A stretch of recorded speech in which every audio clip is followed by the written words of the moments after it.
it implements the same UAPI as Panthor. So at least in my mind, the idea would be to slowly move development from Panthor to Tier in the following years, right?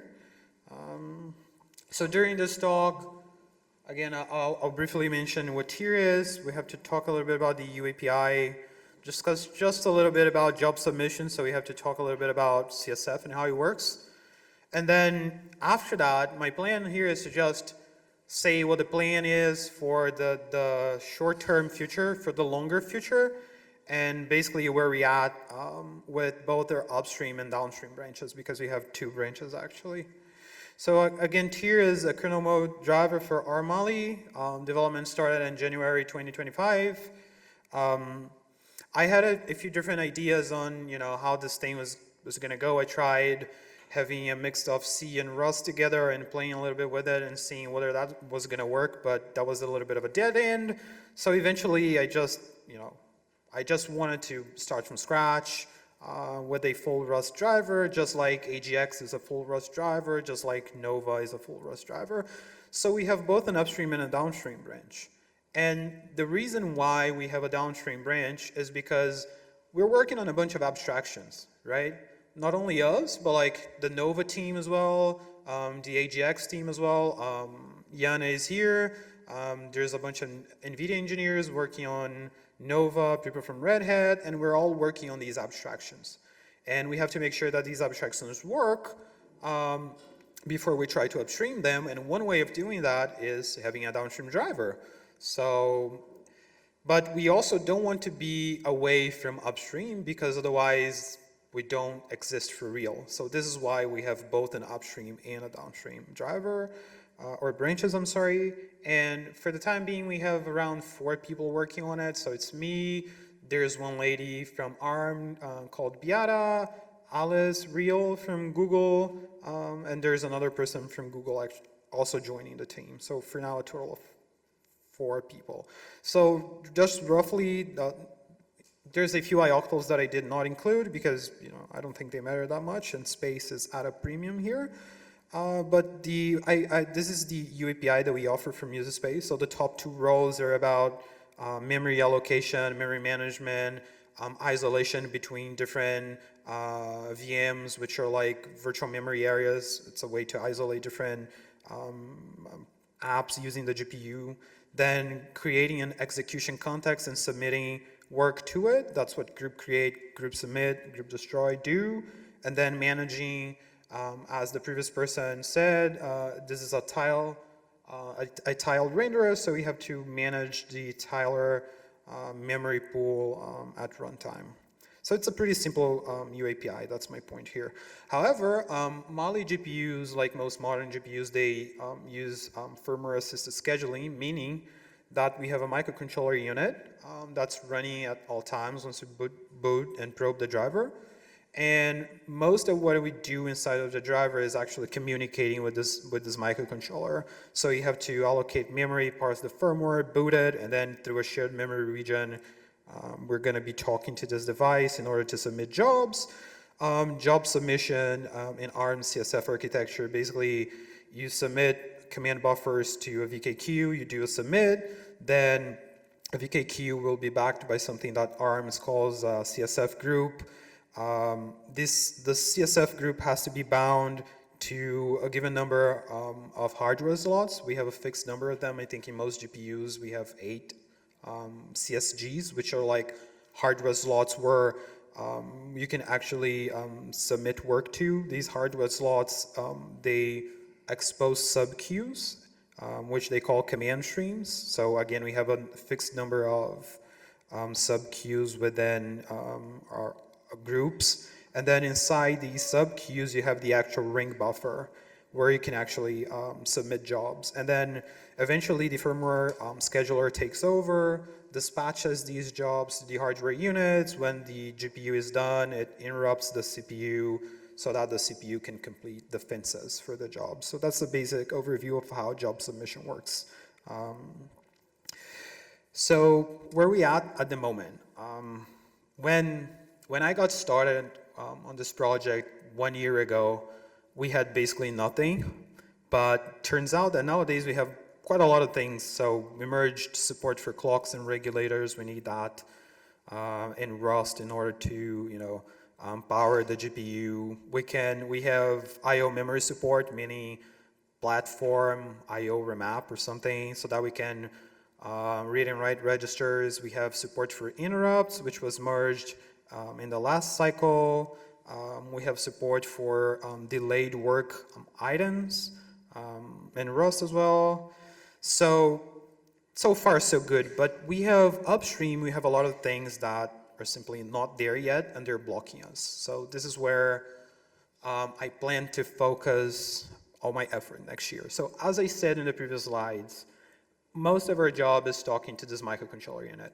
And this microcontroller unit, as I said, we need to parse the firmware and then load the firmware at a given different virtual addresses. And in order to do that, we need a few things. So the very first thing is we need to be able to allocate GPU memory. And so far, this is not possible upstream. And it's not possible upstream because there is no support for GEM SHMEM objects. It's something that Red Hat is working on at the moment. Paul is actually the one pushing the patches, but we don't have that yet. We don't have any GPU VM support. We had a presentation about GPU VM earlier today, I think. There is nothing about GPU VM in Rust upstream. Without GPU VM, we can't really boot the microcontroller because, again, we don't have the ability, at least in the way that we'd like, to associate physical GPU memory with the given range of IOVAs, which we need in order to boot the firmware. Also, there's nothing about synchronization upstream at the moment, and so no fences, no sync objects, and also what we're gonna do with the GPU scheduler is a big question mark. More on that later, but basically the scheduler, we have again, the firmware is the one actually doing the scheduling for us, right? So the scheduler in DRAM was meant to schedule jobs as well, so people have been talking about replacing this whole thing with a new Rust solution called the job queue. This is something that Red Hat is working on. So for now, it's a big question mark. On our downstream branch, however, things are much, much better because we're just pulling dependencies from Asahi and basically if things do not work, we just patch them up. Again, this is just for experimentation, so we can do it. It's not upstream. So in our downstream branch, we can boot the microcontroller. We can do synchronous VM binds. We can create groups and then submit jobs to these groups and then wait until the jobs are completed. So this is pretty good. This means that we can submit some work to the GPU and then, we know that basically the work that we're submitting is we submit a move instruction that just moves a constant at a known GPU address, and then we check in user space whether the address really contains the constant we're looking for, and that's working. On our upstream branch, however, as I said, we cannot boot the MCU, so we can basically probe, and that's it. And that was merged. That's being merged for 6.18. And so far, this only works on the RK3588, by the way. We have an IGT branch with a bunch of tests where we test that, allocating memory works, that creating VM works. Again, as I said, that we can submit work to the GPU. I've submitted a patch to upstream IGT, and they'll probably merge it, in the few coming weeks, I suppose. And really, I promised a few people, and I will deliver on this, that I will be drawing a triangle by plumbers this year. So this gives me 2 months, basically, to work on a few things. So the first thing that's missing is the Tyler code. I just sat down some 2-3 days ago, wrote most of it, so that's only 500 lines of code, it's not much.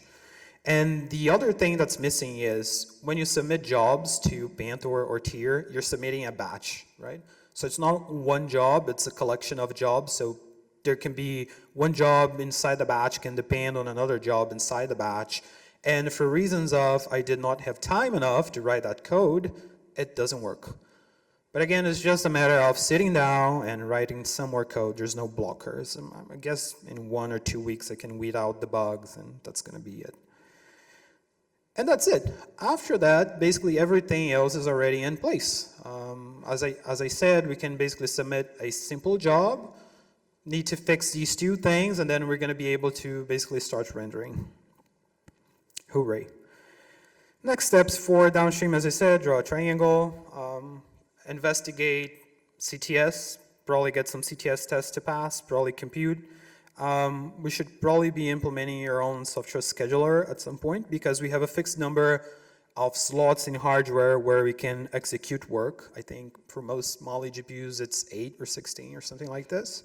So what happens is if you have more than 8 or 16 different programs trying to use the GPU at the same time, you have to schedule that somehow, or evict somebody or something like that, or implement some fairness policy because, yeah, otherwise this doesn't work, right? But yeah, after that, we just plan on deploying that on actual devices for testing. I'm talking to one company out there. I don't really want to name them at the moment, but we're targeting real devices as soon as we can put out something that can draw a triangle or that can run VK Cube or whatever.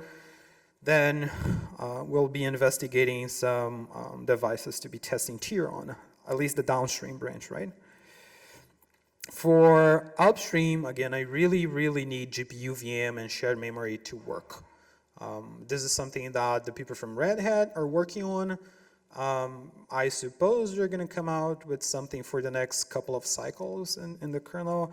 But for now, in upstream, we're blocked. Because, again, without these 2 things, we cannot boot the MCU. The MCU is basically everything in the GPU driver, so we're basically stuck there.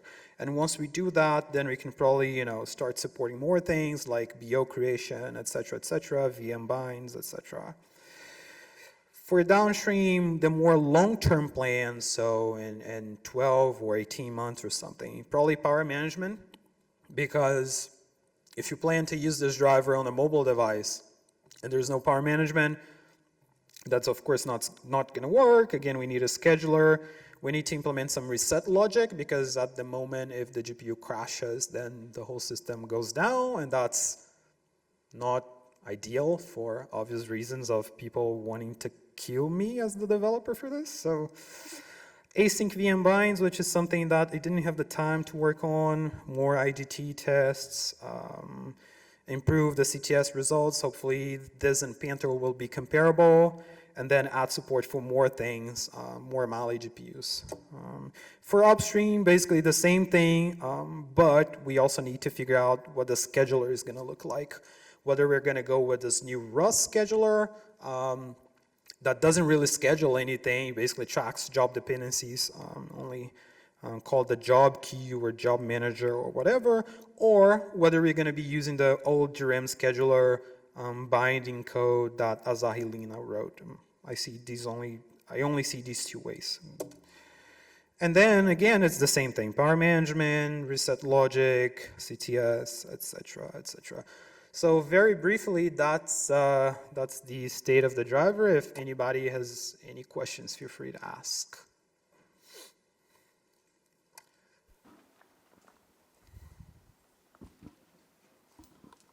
I'm not too familiar with the actual hardware, but do you even need a scheduler if you move to something like user queues where user space would be interacting directly with the firmware without even needing to go through the kernel driver? Please don't say the words user queues. I don't really want to get into this discussion. This is going to be a major thing. But eventually, of course, everybody wants to support that.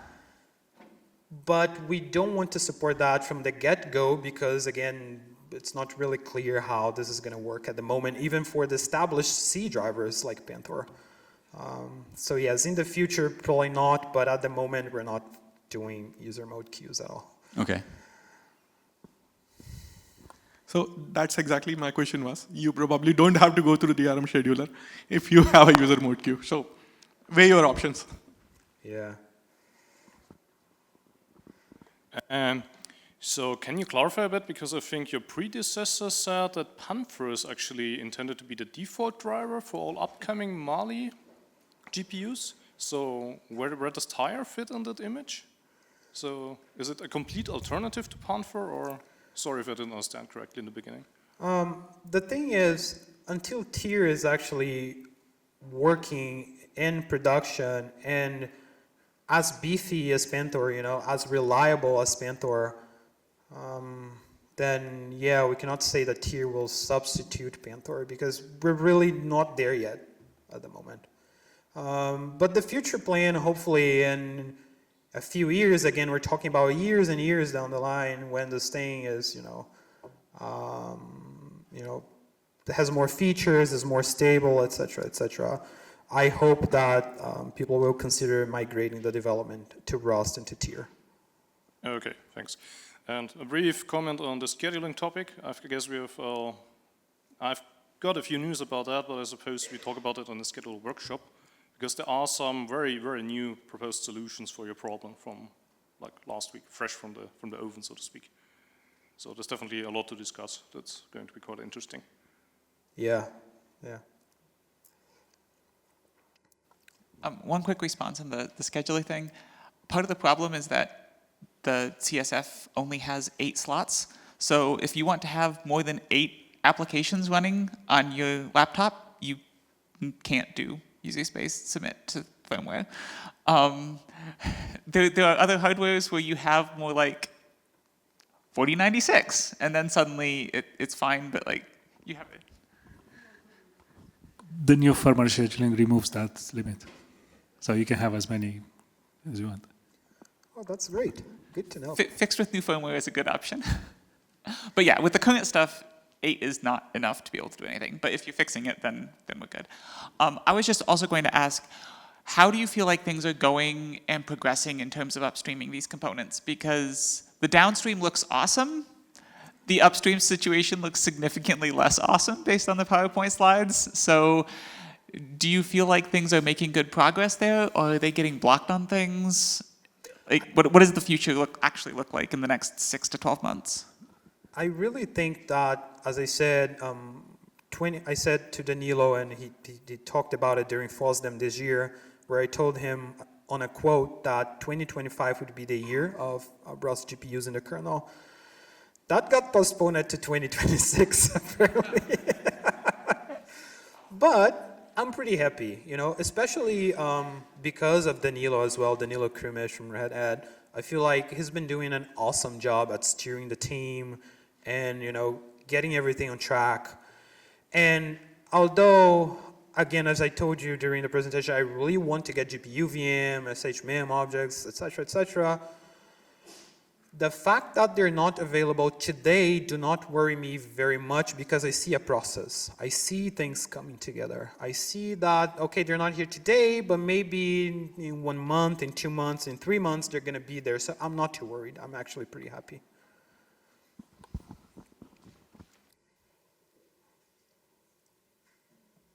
More questions?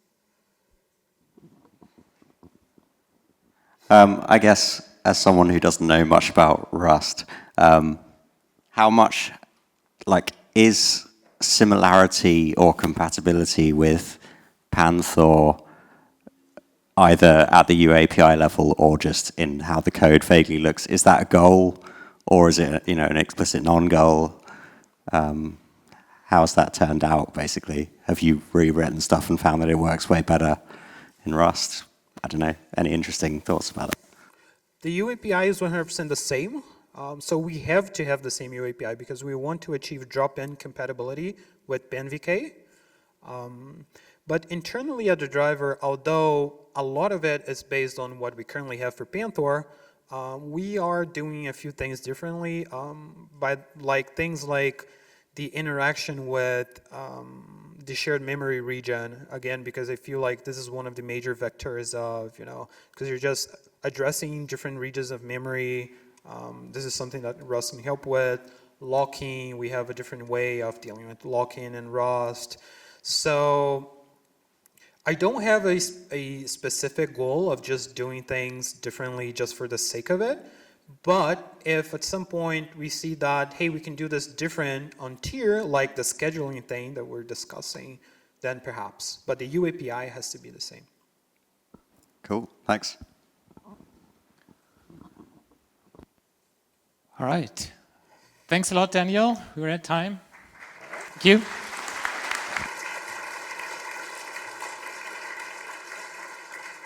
Thank you.